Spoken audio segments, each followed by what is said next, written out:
Hello everyone, আসসালামু আলাইকুম। কেমন আছেন সবাই? একটু ঘুরতে বের হয়েছি শহরের কোলাহল থেকে নিজেকে একটু খোলা বাতাসে মিলিয়ে দেওয়ার জন্য। ঢাকার যে বর্তমান পরিস্থিতি, যেখানে সেখানে আন্দোলন আর আন্দোলন।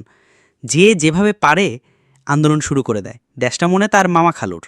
দেখেন, পদ্মা সেতু কত সুন্দরের চারপাশটা।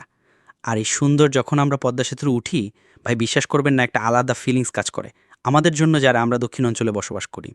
তবে এই রোডে যে পরিমাণ অ্যাক্সিডেন্ট হচ্ছে, সবাই একটু সেফলি রাইড করলে আসলে এরকম হয় না। আমাদেরই সাবধানতা অবলম্বন করতে হবে। বাড়ি যাচ্ছি অনেক দিন পর, বাড়িতে একটু কম যাওয়া হয় চাকরির ব্যস্ততার কারণে। পরের অফিসে চাকরি করলে আসলে নিজেকে জেলখানায় বন্দি রাখার মতো অবস্থা। যাই হোক, শুকরিয়া আদায় করা উচিত।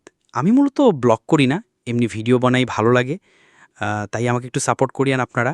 আমার পেজটার ফলোয়ার একটু কম আছে, সাপোর্ট করলে হয়তো আগানো যাবে। আর আমাদের এই ছোট জীবনে কত কিছুই না করে মানুষ। একেকটা মানুষ একেক আলাদা প্রকৃতির, আলাদা রকমের, কার কখন কি ভালো লাগে বলা যায় না।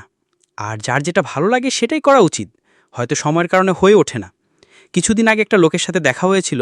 সে বলে, ভাই আমি একটা কোম্পানি চাকরি করেছি ৫ বছর, কিন্তু আমার চাকরি ভালো লাগে না, তাই সবজি বিক্রি করি। এখন আলহামদুলিল্লাহ ভালো আছি। মন যা চায় সেটাই করা উচিত। জীবনে সুখী থাকাটা জরুরি। আচ্ছা বাদ দেন, অনেক কথা হলো, আবারও ভিডিও দিব ইনশাল্লাহ।